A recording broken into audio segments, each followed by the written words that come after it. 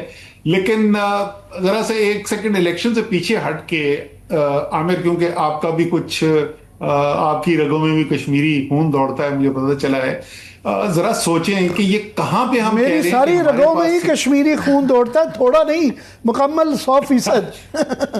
وہ اسلام آباد میں اتنا عرصہ رہ کے تھوڑا ڈائلیوٹ ہو جاتا ہے نا. تو میں یہ کہہ رہا ہوں کہ یہ کس کشمیر کی بات کی جا رہی ہے کہ وہاں پہ ہمارے پاس سیکیورٹی کی نفری کم پڑ گئی ہے. یہ وہ کشمیر کا علاقہ ہے جو کشمیر کے عوام نے خود بندوقیں اٹھائیں اور وہ جہاد پہ نکل گئے. انہوں نے کہا کہ ہم بھارت کا حصہ نہیں ہوں گے، ہم نے پاکستان کا حصہ بننا ہے، اور جہاد کر کے انہوں نے یہ حصہ حاصل کیا. یہ وہ کشمیری ہیں، یہ وہ کشمیر ہے. ابھی بھی مجھے وہ کوئی بتا رہا تھا، میں اسلام آباد میں، وہ بھی لڑکا کشمیری ہے، ہمارا ہے پی ٹی آئی اسلام آباد کا، لیکن ہے وہ کشمیر سے، راولہ کوٹ سے اس کا کنیکشن ہے. تو وہ مجھے بتا رہا تھا کہ ابھی یہ جن کے خلاف، جن کو بھی بول رہے تھے نا کہ پتہ نہیں کیا انڈیا کے ایجنٹ ہے، یہ کیا ہے، ان میں سے بھی 2 کا وہ بتا رہا تھا. کہتے ہیں وہ ایسے محب وطن لوگ ہیں کہ جو پچھلے سال یہ مودی صاحب نے جس وقت حملہ کرنے کی غلطی کی تھی، وہ آپریشن سندور، انہوں نے جو پاکستان کے اوپر اٹیک کیا تھا، وہ کہہ رہے بندے شندے لے کے، بندوقیں لے کے پہنچ گئے تھے فوج والوں کے پاس، بتاؤ کدھر لڑنا ہے ہم نے جا کے. سو انتہائی کتنی بڑی غلطیاں کی ہوں گی ہم نے کہ آج اس سچویشن میں کھڑے ہوئے ہیں. اور میں آپ کو ایک بات بتاؤں، آپ کو شاید یہ عجیب و غریب مجھے بات لگے، لیکن مجھے پورے الیکشن کیمپین کے اندر ایک اچھی چیز سننے کو ملی. وہ اچھی چیز کیا تھی؟ جس وقت نواز شریف نے کہا کہ جی اگر الیکشن ہم جیت گئے اور ہماری حکومت یہاں پہ بنی تو میں میاں شہباز شریف سے ریکویسٹ کروں گا کہ مجھے وزیر اعظم کشمیر بنا دے. آپ کو میاں نواز شریف پسند ہو یا ناپسند ہو، ظاہر ہے میں نے ڈٹ کے ان کی مخالفت کی ہے. میرے خیال میں ابھی بھی ظلم کی انتہا کہ 3 دفعہ جیتا ہوا الیکشن پرائم منسٹر، وہ ایک فارم 47 کی سیٹ کے اوپر اسمبلی کے اندر بیٹھا ہوا ہے، پتہ نہیں کیا مل رہا ہے ان کو وہاں سے. سخت ترین میں ان کو ناکے دوں، لیکن یار وہ پھر بھی سیاستدان آدمی ہے، اس کو پھر بھی عوام کے جذبے کا کچھ پتا ہوتا ہے، اور ظاہر ہے ایک کشمیری ہیریٹیج بھی ہے اس کی. تو کوئی وہاں پہ جو کوئی بھی حکومت بناتا ہے، پیپلز پارٹی کو ملتی ہے، بناتا کیا ہے، بنا کے کس کو دی جاتی ہے، سوال تو صرف یہ ہے نا. تو جس کو بھی دی جاتی ہے، خدا کا واسطہ کوئی سیاسی رول ادا کریں.